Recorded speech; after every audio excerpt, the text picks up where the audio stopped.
Welcome to another episode of Medicare Industry Insider, and today we're going to talk about foundational business preparation that every agent needs to be thinking about. We'll also dive a little bit into like if you are thinking through retirement, but there's a lot of reasons why this is important. Whether it's health, retirement, illness, it's something that's always needed if you want to be prepared to make sure that if something were to happen, that you've got a backup for someone to step in, that you've planned, that you've organized, and you're prepared for that situation to happen. And we both have a lot of stories. Like we were both talking about it before this, about just different people that kind of have, or case studies, basically, situations that have influenced us in being passionate about this and digging a little bit deeper into it. Yeah, absolutely. I agree, Rachel. This is a big topic, and I think one of the big reasons that we talk about it with agents is this is about more than retirement. It's about more than worst case scenarios. A lot of it is just about setting your business up at a foundational level to be a business beyond you. So that can mean a lot of things. That can mean buying, selling. That can mean retirement. That can mean planning for the worst. But it can also just mean building a multi-generational business that can survive if you want to step away. It means building a business where it's easier to take a vacation. It means building a business that can function like a business and not just like you selling a product. And I think that's where a lot of agents get stuck, is that transition from agent to agency. And that same transition is what prepares folks for a lot of these worst case scenarios or retirement or to grow through acquisition. And we've got a lot of notes on how to do that appropriately. And, you know, kind of the ideal situation, I think, is what we'll go through first, of how to set it up from the get-go. What's your... And then we'll, if you go through this episode and you kind of have an oh shit moment, we'll be able to tell you what to do from there too. Yes. And I think it's hard because a lot of times it's hard to step away. One, because retirement is hard. Illness, if you get that, that's unexpected. And that's so hard to step away from that situation. But by having foundational preparations, by having a plan B, it allows your clients to be serviced. It allows the commissions to continue. And it's just something that like every good business owner should at least be thinking about, whether it's like your very, very first year in the business, or maybe you're thinking about retiring in the next 1 or 2 years. So there's a lot, like this isn't just for someone who's ready to retire. So in terms of foundational, like we're going to start with like, let's start pouring the foundation. Let's make sure that your business is set up correct. But some notes before that, it is interesting, upon death and transition with all carriers, they do require, a lot of them will have like deadlines. So you do need to have someone that you're thinking about that is licensed, certified, ready to sell with all carriers. Basically, there's no guarantee that commission will flow to the next person, or that the servicing status of each of your clients go to the next person. One, if they don't have all of that. And two, some carriers actually don't have processes too. So that's also something that we have been diligently working with carriers, having them be aware of the situation, understand the why behind it, and then create processes. But that doesn't mean every carrier has done that yet. But we always recommend reaching out to your FMO if something like that were to happen, because whether it be death, loss of mental capacity, maybe you are having some sort of illness like cancer and feeling brain fog, and the certifications are just daunting. Whatever the case may be, please reach out to your FMO. It doesn't matter if it's 5 years down the road, 2 years down the road, or you're brand new to the business and just making sure that you're getting ready. Like, it's important to start there. Absolutely. Definitely agree to, start early when you can. Make sure that there's that contingency plan. If you can't operate the business, that someone can step in, or that there's a process in place for that. And a lot of it starts with some of those foundational documents for your business. Everything from making sure you are set up, and this isn't universal, but in most cases, almost all cases, being incorporated, having everything set up as a company, as an LLC, S Corp, C Corp. Talk to your tax professional for advice on those specifics. But being set up as a company, as a corporation, will make it a lot easier to transfer business when that comes time to happen. And again, this is transferring your business to someone else, or if you're buying a book of business and trying to fold it under your agency, being set up as an agency is going to be the only way that is possible with some carriers. So making sure that you're contracted, that you're licensed in all the appropriate states, make sure that you're kind of consolidating things, making sure that everything is in one place so it's easy to manage, easy to look at, and then just look at what you may want to do from a tax standpoint. And again, this is kind of the combination of working with your upline, working with your accountant, to make sure that everything is paying to the same place. Move any business away from your Social Security number into the tax ID of your corp, making sure that everything's kind of going to one place for tax purposes and just for simplicity's sake, because just like we don't want any of that money to disappear if something were to happen to you, we don't want any of those clients left out in the cold either. And if you've got your first 100 clients, the folks that helped you start your business that are still paying your Social Security number, and then those folks just disappear if something happens to you, yes, that's a horrible loss for your family, a horrible loss for whoever is taking over your business, but those clients are out in the cold as well. Mm-hmm. Yeah. I think that's one of the scariest things is I keep thinking back to like one of my first experiences with this situation, and it was one of our top producers. And I remember her calling in. She had already qualified, I think, for 1 or 2 trips, so obviously a large producer. And she was begging me, are my clients going to be okay? Is my family going to get the money? What does this look like? I just got diagnosed with stage 4 lung cancer.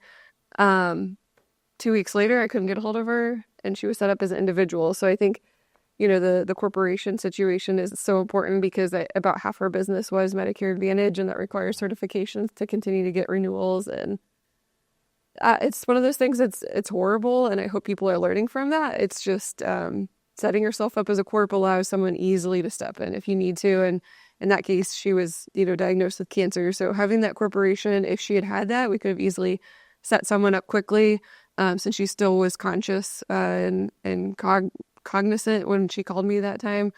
But I don't know, it's hard when you are set up as individual. It makes everything a lot more difficult to do that quickly. Absolutely. Some things that we talked about for a yearly audit. So this is a foundational thing that you'd want to just double check every year. Make sure that you are checking with your contracts to see what's active and where the business has been written. Sometimes carriers terminate, and you may have gotten one email and don't even realize it terminated. So just making sure you know what carriers are active, where the business has been written. Check your income statements to verify that carriers are actually paying to the agency or to the agency bank account. Like Taylor mentioned, sometimes if you've been an individual and then you move to a corp, there might be a little line of sight, mix up for a little bit. So just verifying that. Ensure that you are at the proper contract level based on your production and downline addition. So every carrier has production requirements, and it's always based on how many people that you have as your downline and how much year over year annual production that you've done. Some of them are specific to that carrier if you've done it with that carrier, but double checking with that. A lot of FMOs will also do audits with that kind of situation, but just making sure that you're at the right level, and then verify and maintain accurate client data every year. We always say that CRMs are only as good as what you put in them. Yep. So just making sure that whatever you're using for your CRM, that you're using it, that you're putting data into it, because when it comes time to transition, that's going to be your base foundational preparation that people are going to be asking for. Absolutely. And I think there's a lot of other things that go into this. And I want to clear up a little misconception that I hear pretty constantly, because I know a lot of folks, especially if you've been in the business for a long time, you probably have seen people that came up in the business with you that retired or passed away or whatever, and those renewals kept flowing to their spouse, to their family, kept paying to that bank account. And back in the day when we were mostly writing med sups or ancillary products, things like that, that was largely the case. Those renewals, as long as they were vested, depending on each carrier's schedule, would keep paying out as long as that bank account stayed open. In some cases, that may even still be true, but in a large majority of cases, with most carriers, especially carriers that offer Medicare Advantage, that is not true. Those commissions, as Rachel already mentioned, are going to stop if there's not a licensed individual to pay to them. So I think that's a big misconception, that people who remember when somebody they know retired or passed away, that, well, their family was fine. Their family kept getting commissions for another 10 years. That's just not the way it works anymore, unfortunately. Mm-hmm. So I think it's kind of getting with the times, looking at some of the alternatives as well. looking for a way. Not everyone has a family member that wants to get into the business or a spouse that can handle that burden. So one of the ways to help prepare for that transition of especially an untimely demise or a disability, something like that, where you can no longer operate your business, is by insuring yourself. Someone's going to have to buy that business. It's going to get transferred to someone, and you can actually self-finance that transaction by having the business purchase a key man life insurance policy on you, the owner. Or if you have a partner, having kind of that buy-sell agreement that's financed through an insurance policy can definitely help you manage that transaction, make sure that your family is made whole, make sure that the partner doesn't have to suddenly scramble to come up with a bunch of money, putting you both out of business. There's a lot of opportunity to set that up. And then, of course, there's always the legal side, meeting with your attorney to set up a trust, designate a beneficiary, designate who you want the business to be sold to, or a mechanism for it being sold. Even things like looking at who is a member or a manager on your corporation that can make choices in your stead, and then also kind of looking at some of those other business decisions. But I think the big note is, and I think we've got this listed several places because we talk about it constantly, is that there's a legal side to this and a contractual side. So while you can make a lot of plans from a legal standpoint with your attorney of how someone should execute your business operations, you do still have individual contracts with each and every carrier, all with their own terms, all with their own provisions for something like death, disability. So make sure that you are balancing those when you're doing some of this future planning, and do not depend on a will or a trust to do everything you want it to do by itself, because of course that will or trust can't authorize a change to the general structure of your contract and do something that goes against your contracts with a carrier. That's a really good point. I think a lot of people have a misconception they can just talk to an attorney, you put it in a will or trust, and you're good to go. But every carrier has their own process. So having the legal side is great and incredibly useful and needed. So I'd highly recommend it. But you also need to talk to your FMO about the process and the time it takes to move everything to the new agent of record, whatever the case may be, if it's death or retirement or whatever. Each carrier has their own process. I would say, depending on how complicated your business is, the quickest we've turned things around has been like 4 months, and we've seen all the way up to 2 years, depending on the carriers. So just knowing that if you're thinking about retiring and walking through the process, that you've had that conversation, and every carrier is so different. Their processes are all different, and that's where the carriers view the owner. They don't see the legal side. They only see what you have a contract with them on. So making sure that you've got through that process with every carrier to transfer everyone. In addition to that, compliance is super important because the new owner is taking over all compliance as well.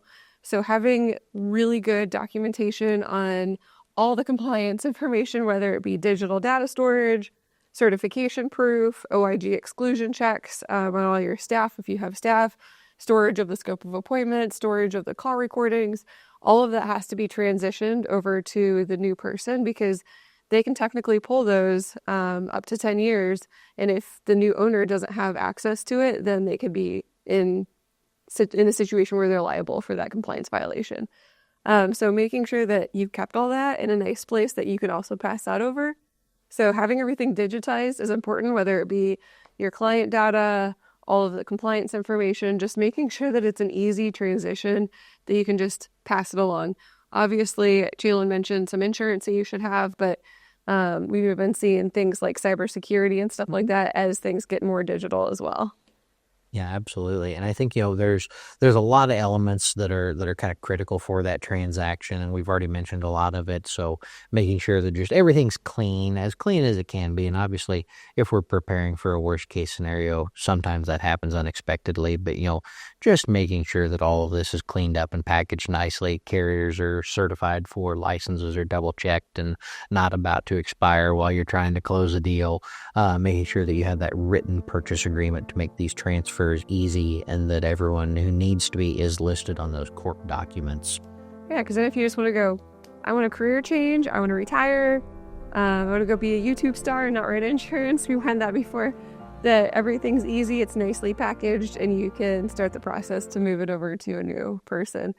I would say that's pretty good for like foundational, just being aware of kind of the carrier caveats, that there's a difference between the legal side and the carrier side, how to store everything, what you're responsible for. But everyone needs to have that. I would say it doesn't matter if you're brand new or if you're Sure. 10 years down and 2 years out from retirement, whatever the situation be, everyone needs to have that. So now what we'll do is we'll dive into you're wanting to get out of the business. What do we need to do to get out of the business? So we'll officially, like you've decided, I'm done, I'm moving on. What are the next steps? So we'll dive into. And I would say really listen to this with two sets of ears, because these very same things that if you're a business owner looking to make this transition out of your business, these are the things you need to be doing between 1 and 5 years out. If you are looking to acquire a business, these are the questions you should be asking of the person that you're buying. So making sure that these same things that we say you should prepare to get, and reminder, this is not just to make this an easy transaction. This is not just to make sure that everything goes smoothly and you can get out as fast as you want to get out. These are also things that help you get the best value for the business that you spent your career building. So if you're looking for those crazy EBITDA multipliers that you see on social media, a lot of these things are going to help you maximize that value, maximize that sale price. Similarly, if you're looking to buy a business, all of these are check boxes you should be looking for from the seller to make sure that you know what you are buying and that it's actually something that can be bought. Mm-hmm. I love that. Yeah, I love that the 2 years that you're listening to, 2 years, because if you are looking to acquire, this is also, listen up. There's a lot of stuff we'll go through. But the first thing I want to go over is define what assets and liabilities are tied to your business. So that could be your office building, and actually that's more of a liability for most of the time and actually devalues your company. So just thinking about that, depending on how much is still owed if you own that building, or what your lease looks like, usually gets taken out if they're going to acquire the building too. Some people I have seen setting their business up as a second tax ID not tied to their business, which is really valuable to do that, because then you can separate it if you need to. So that way, if you want to separate the building from your actual insurance company, you totally can in that purchase.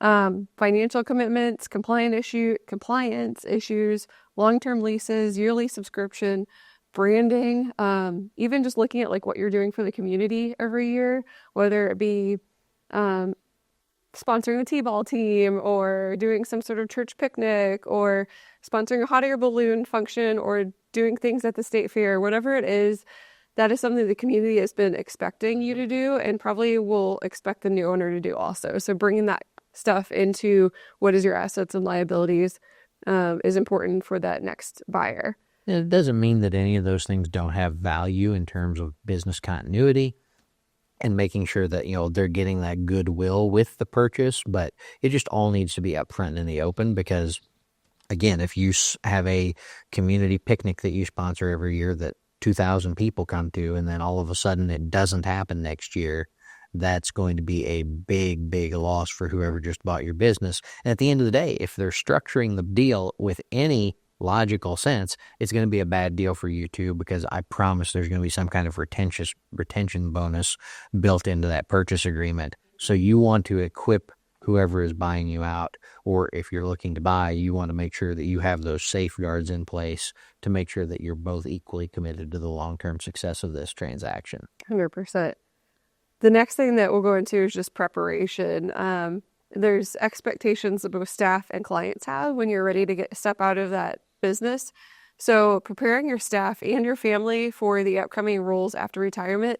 One of the things a lot of people don't think about is maybe you have a family member who is working in your company, but there's also 3 other siblings that are not. So like, how are you handling that? Because you are potentially passing a very large asset to one sibling that could cause conflict for the other siblings who are not in that industry. So talking through that, and then also just if you are selling, what does your family think of that if they were expecting that legacy or expecting to get into that business? So talking through with staff, if they're thinking maybe they're taking over, maybe they want to buy, family members, and then of course client interactions. If you've got multiple people in your agency, they need to be working with multiple people in your agency. They need to understand everyone's role and start viewing it as an agency and not as you as the insurance agent, because that is the fastest way for agents' expectations. If you get out, they're like, well, I guess my agent's out of business, so I'm going to go find a new agent, opposed to like, oh, I've always worked with several people in the office. I love that they thought far enough ahead to find a successor, and also make sure that the staff is just taken care of also. So kind of preparing and setting expectations for family, staff, and client base as you start getting closer to stepping out. Yeah, absolutely. I think it's such a big deal. Again, this is all about smoothing things over, making sure that everyone is prepared for this, and especially in family involved transactions. I think the big thing is setting an end date. It's really easy, especially if you're the business owner, or maybe you're the person about to take over this business. It's really easy to say that, this mom, dad, whoever, aunt, uncle, whoever it is, that's your family, they want to retire, but man, it's a tough habit to kick. Well, maybe I'll just work 1 day a week, or maybe I'll come back and help during AEP. And there's nothing wrong with that, but there needs to be an end date in mind, because you want that clean transition. You don't want them feeling pulled back into the business, and you don't always want them, hanging around forever and not allowing you to kind of fully take control of that business. Not that they wouldn't allow it, but kind of that clean break for clients, that clean break for staff. No one ever wonders who they need to ask permission of or who they need to answer to. It can make it a lot cleaner just to have there is an end date. And I think that can be really important. Yeah, we've seen that with a lot of like second generation agencies or things like that, where they just they never communicated that to the clients or to the staff or to each other. Yep. We have that, and then we also see a lot of situations where the clients just have no clue who the decision maker is. It just makes everything a little uncomfortable. So absolutely, I love that you brought that up. The other thing that you would want to look through is ways that you can increase your value. I know Jalen mentioned this, if you're wanting to buy as well, buy or sell, whatever the situation might be. There are certain things that help increase the value of your business. So if you were 1 to 3 years out, you have time to do this. But looking at the average age of your clients, if they're closer to 80s, that means commission renewals are falling off. That means the client life expectancy might be falling off. So you want to try to draw that life expectancy back closer to that 65 to 70-year-old range. Diversification of product lines. The more product lines that you have with that person, one, they're going to have more income coming in each month, but also be a little bit more loyal to you because they see you as a holistic agent opposed to like just one product. Cross-selling is a great way to do that. Some people do diversify with other product lines as well, like by adding, their P&C or crop insurance or other type of insurance. So there's lots of different ways to do that. And there's definitely pros and cons. I would say multi-line insurance agencies are probably, I would say if you're a multi-line insurance agency, you're going to get the best value on whatever line of business is your largest line of business. If you're a big P&C agency that also does some Medicare and some life and some this and that, at the end of the day, you're going to sell to a P&C agency, and they're going to use industry commonalities to value that book of business based on the numbers they're comfortable with on the P&C side. Similarly, if you're a Medicare business that sells a couple annuities here and there and a dab of long-term care and a little bit of ACA, you're going to get valuations based on the Medicare business, because it's really difficult to find someone who offers the exact same product lines that you do and is super knowledgeable about all of those product lines and is willing to really break out that book of business and value each segment of it. So just understand that diversification within your niche, so diversification within kind of the Medicare realm, can be super valuable. But saying, well, I'm going to sell in 5 years, I better start selling all my Medicare clients car insurance, is probably not the kind of diversification you're looking for, because it just adds another product into the mix that may actually reduce the number of buyers you have access to. People who do a lot of Medicare but don't do P&C, folks that either don't know how to value that business or have no desire to take it on. Yep. Then you're looking at either trying to split up your business or finding a buyer that you're just not going to get full value for both sides of the house in those cases. Very good point. Yeah. So that's where we're saying cross-selling works a little bit better if you're doing, cancer, home health care, HIP, DVH, things like that. is definitely going to help with your Medicare book because that's all falling into the Medicare realm. When someone purchases it, they're usually looking to purchase within their division of life and health. The other thing you look for is your renewals. So it's always valued based off of your renewals. And at the end of the year, that's where you need to take a look at how many paying clients do you actually have. Because sometimes people say, oh, I have 100 clients. But when you look at it, okay, half of them maybe are over 7 years and have fallen off commission. So there's someone on your books, but they're not actually paying. So taking a look at that also. The other thing is when you are closer to like the 5 years out, it is important to talk about your retirement and succession plan. I think Jalen hit the nail on the head with talking through like when is your solid exit plan. That allows a clean transition. You could have a retirement party. You could get chamber involved if you wanted to. There's a lot of, and then you can introduce the new successor. I think that it helps a lot with the transition where your clients are going to stick with the new successor and understand who the decision makers are also.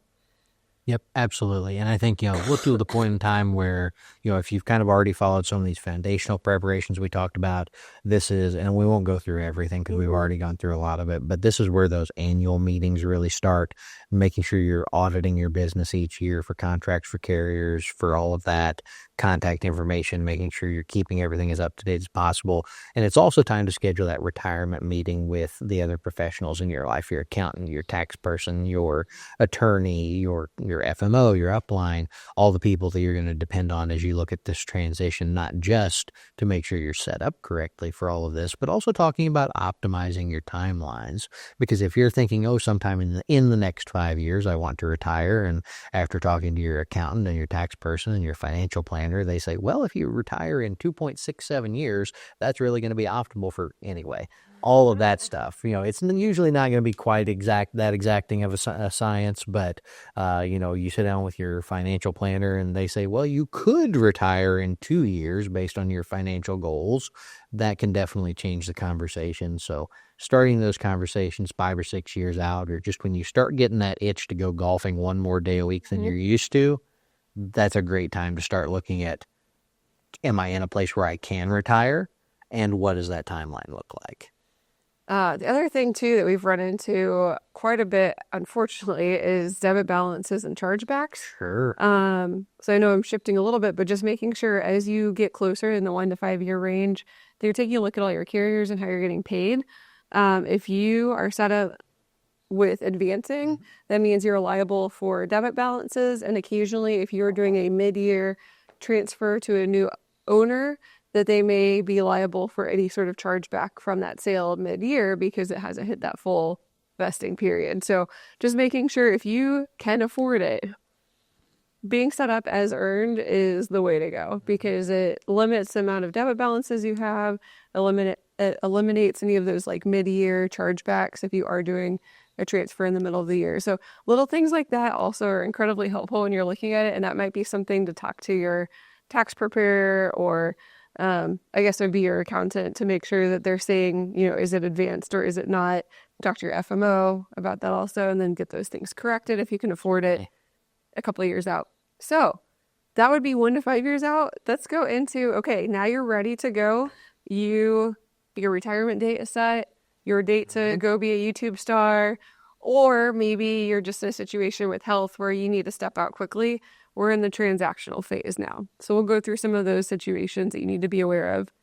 I think the biggest thing with the transactional phase is releases still may be required if you are switching hierarchies. So let's say the new person that is stepping in is either licensed and contracted through a different hierarchy or direct with the carrier or whatever the situation might be, but they're not through the same upline or type of hierarchy that you are.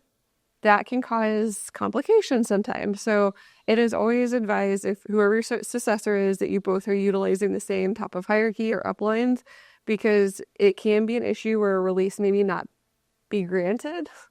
And then that piece of business, that carrier may be stuck with the other hierarchy or be in limbo if you have to go through any silent transfers or... It can extend that process over a year. Yes, it can. So if you're in a position where you need to retire, you really don't want something getting stuck, being drug out for over a year just because you couldn't get those aligned properly. Mhm.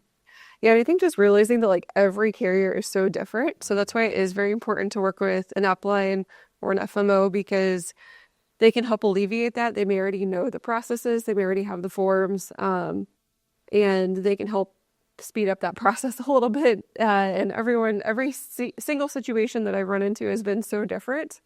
So not every case is the same. Sometimes one person's individual, one's another corp. Sometimes they're at different commission levels.